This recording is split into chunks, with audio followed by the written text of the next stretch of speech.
8वें अध्याय में नाम कर्म की परिभाषाएं चल रही हैं।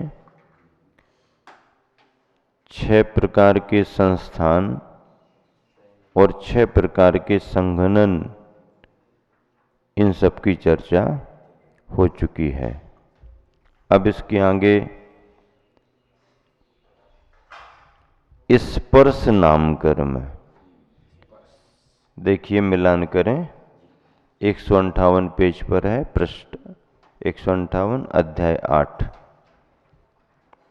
स्पर्श, जिस कर्म के उदय से शरीर में स्पर्श होता है उसे स्पर्श नाम कर्म कहते हैं। इसके 8 भेद हैं: कोमल, कठोर, हल्का, भारी, शीत, उष्ण, स्निग्ध और रूक्ष। इनमें से किसी भी प्रकार का नामकर्म होगा तो जीव को उस तरह का उसको अनुभव होगा। रस किसे कहते हैं? जिस कर्म के उदय से शरीर में रस होता है उसे रस नाम कर्म कहते हैं। इसके 5 भेद हैं: तिक्त यानी चरपरा तीखा, कटुक कड़वा, कसाय कसायला, आम्ल खट्टा और मधुर मीठा।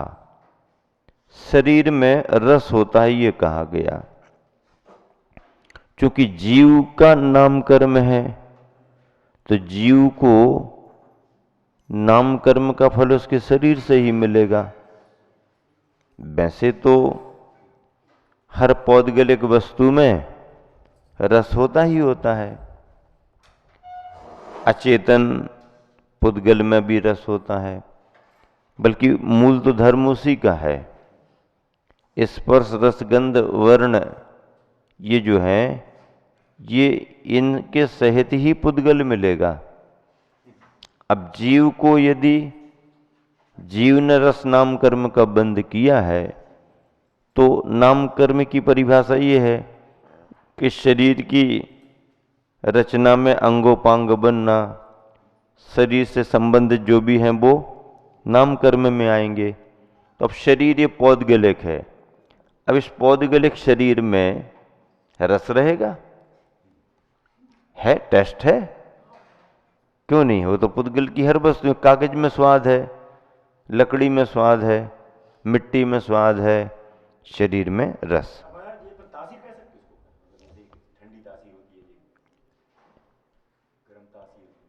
हाँ नहीं, वो तो प्रकृति रहती है, बात पित्त कप में, लेकिन रस की चर्चा है तो 5 भेद रस के: तीखा, कड़वा, कसायला, आम्ल और मधुर।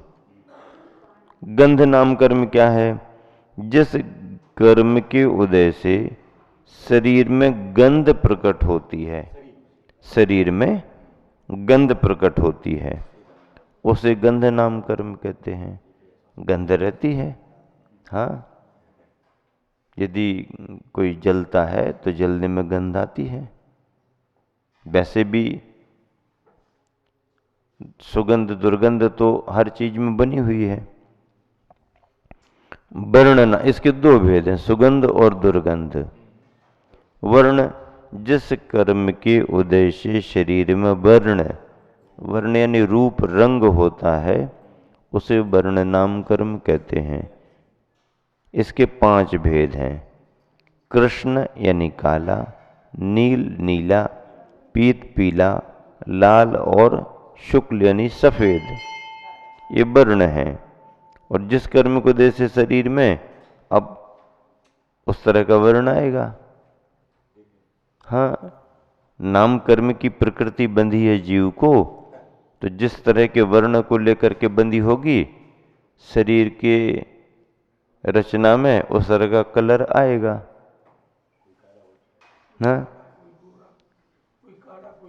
हाँ, तो ये सब हैं। अब काले गोरे ही मिलते हैं या मिक्स मिलते हैं थोड़े, बाकी पीला कोई नहीं मिलता है, नीला कोई नहीं मिलता, एकदम लाल कोई नहीं मिलेगा। हाँ, अब भगवान तो सब कलर के मिले, 5 वर्ण वाले तीर्थंकर थे। अब लेकिन अभी तो ऐसे 5 वर्ण वाले कलर नहीं मिलते हैं। विज्ञान के द्वारा जरूर कलर प्राप्त हो रहे हैं, नामकर्म से मिले ना मिले, पर विज्ञान के द्वारा तो मिल रहे हैं। जन्म के बाद व्यक्ति जैसा चाहे अपना कलर बना ले, और विज्ञान यदि आगे बढ़ गई और उसका प्रयोग सही रहा तो जन्म के पहले ही आप जैसा कलर चाहो वैसा उनसे कह दो, भाई हमको तो इस कलर का बच्चा चाहिए। हाँ, विज्ञान है, केमिकली चेंजिंग कर सकते हैं वो, रस रसायनों पर उनका प्रयोग चलता रहता है। ऐसा तो अभी सामान्य से जो शरीर के वर्ण हैं वो है अनुपूर्व, जिस कर्म के उदय से विग्रह गति में मरण से पहले के शरीर के आकार आत्मा के प्रदेश रहते हैं, उसे अनुपूर्व नाम कर्म कहते हैं। क्या? जिस कर्म के उदय से विग्रह गति में, विग्रह गति में स्थिति बन रही है, लेकिन कैसी स्थिति बनेगी? मरण से पहले के शरीर के आकार आत्मा के प्रदेश। मान लीजिए कोई देव गति में जन्म लेने जा रहा और अभी विग्रह गति में है। विग्रह गति किसे कहते हैं? ये शरीर छूट गया, वो वाला शरीर अभी नहीं मिला, रास्ते में है। अब रास्ते में शरीर नहीं है, तेजस्कार मन तो जीव के साथ जुड़े हैं, अनादि संबंधित है। लेकिन मनुष्य पर्याय से कोई गया तो मनुष्य का शरीर छूट गया, देव पर्याय में जाना है, देव पर्याय का शरीर अभी नहीं मिला है, बीच में जो जा रहा है उसको विग्रह गति कहते हैं। क्या कहते हैं?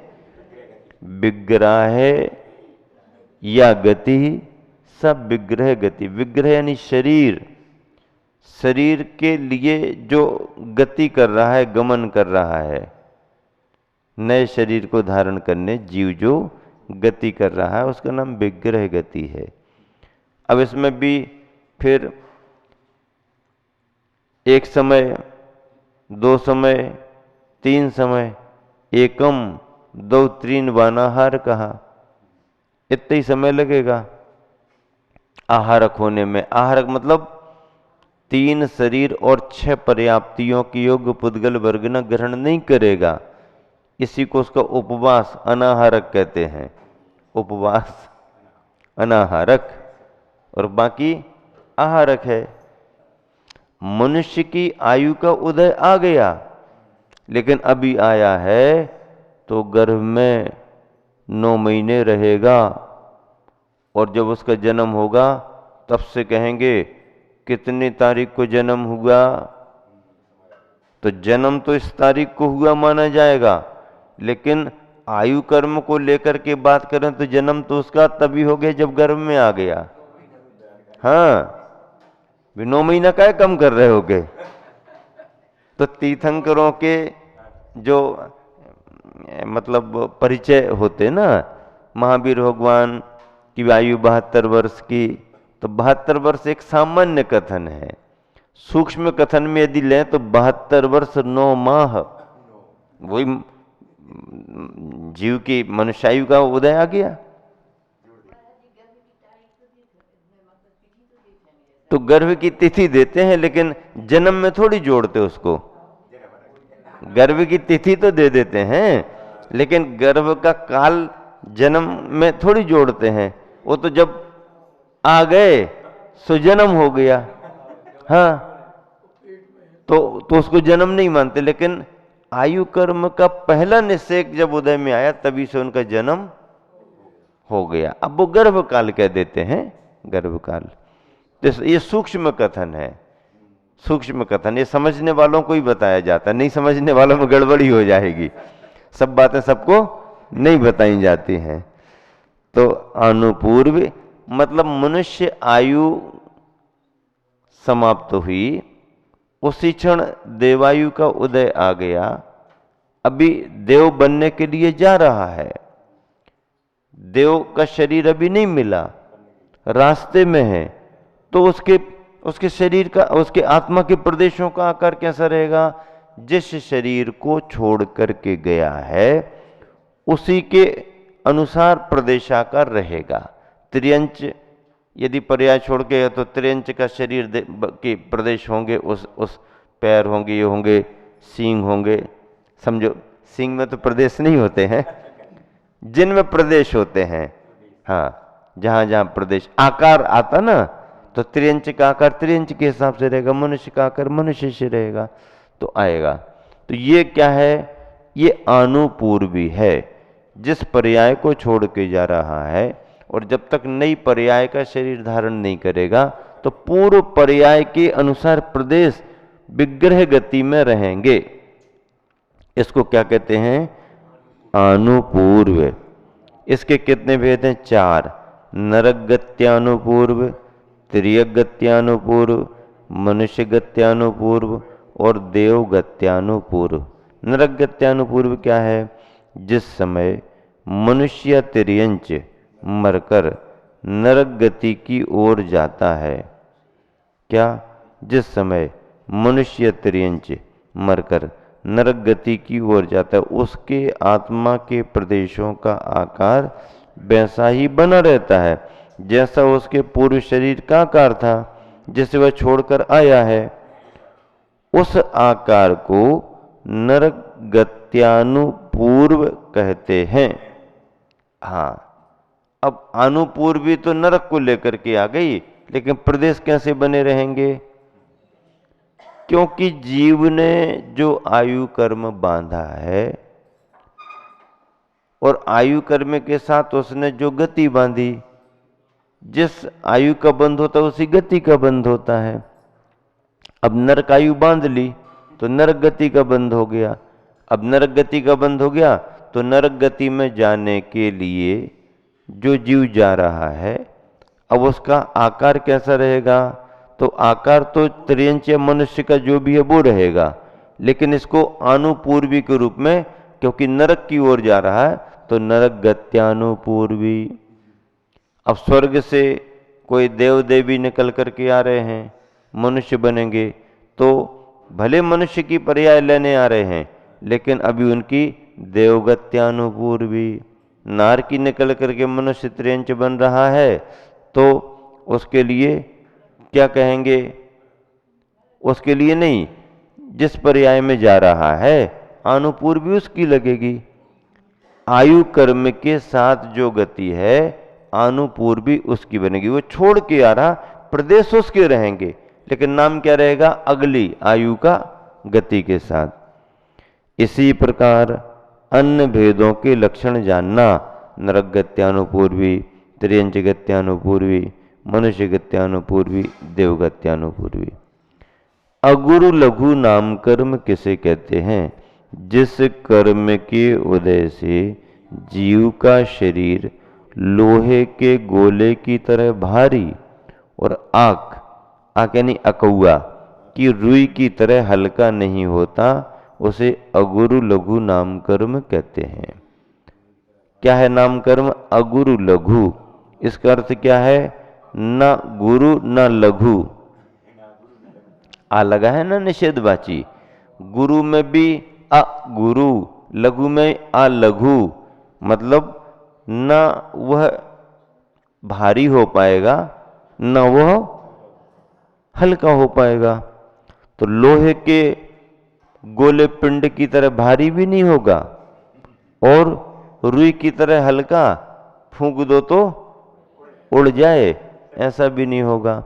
अगुरु लघुना, जिस कर्म के उदय से जीव का शरीर, अब शरीर है तो लोहे के पिंड की तरह, गोले की तरह एकदम जम करके भी नहीं रहेगा और एकदम ऐसा भी नहीं कि कोई फूंक दे और हम उड़ जाएं। आंधी आ जाए तो बात अलग है, लेकिन कोई फूंक दे और हम उड़ जाए ऐसा थोड़ी है शरीर। तो ना एकदम बहुत भारी है और ना एकदम बहुत हल्का है। ये जो शरीर में स्वभाव आया है ये किससे? अगुरु लघु नाम कर्म के उदय से। और देखो अगुरु लघु नाम कर्म का उदय आया तो शरीर की ऐसी स्थिति बनती है, ना एकदम भारी होता ना एकदम हल्का। और जब ये नाम कर्म समाप्त हो जाता है, अगुरु लघु नाम कर्म समाप्त होता है, तो फिर हमारे को क्या प्राप्त होता है? अवगाहनत्व प्राप्त हो जाता है। क्या? अवगाहनत्व। अवगाहन न अगुरु न लघु, यथा स्थिति अवगाहन होता रहता है। उपघात नाम कर्म, जिस कर्म के उदय से अपने ही घातक अंगोपांग होते हैं उसे उपघात नाम कर्म कहते हैं। उपघात अपने लिए ही। उपवास का अर्थ क्या है? भोजन का त्याग करना वो तो ठीक है, चारों प्रकार के आहारों का त्याग करना वो और अच्छा है, लेकिन उपवास का अपने निकट बसना। हाँ, उपवास परवास नहीं है, परवास नहीं किया है, उपवास किया है। परवास का मतलब है सुबह से लेकर शाम तक गोरख धंधे में लगे, ये परवास है। हाँ, उपवास क्या है? असी मसी कृषि वाणिज्य विद्या शिल्प सठ कर्मों के गोरख धंधे से बच जाओ और अपने स्वाध्याय सामयिक जाप आदि में पूजा पाठ में लगो। ये अपने अपने भावों को संभालने के लिए जो क्रिया होती है वो उपवास होगी। अब भोजन करने में क्या बाधा है? अरे भोजन करोगे तो तुम्हारे लिए भोजन बनाना पड़ेगा, बनाने के साथ संभाल के रखना पड़ेगा, बनाने के लिए कमाना पड़ेगा। अब महाराज जी तो हो नहीं कि इन सबसे फ्री, भाग्य में मिल गया तो ले आए, नहीं मिला तो वापस आ गए घूम घाम करके। उपवास सबसे निर्वृत्त होकर के अपने में रमना जमना। तो उपघात, उपघात कैसे कहते हैं? जिस कर्म के उदय से अपने ही घातक अंगोपांग होते हैं, अपने अंगोपांग अपना ही घात कर देते हैं। जैसे नाखून, नाखून ऐसा है कि आपका नाखून यदि आपको ही लग जाए तो आपको नुकसान कर जाएगा।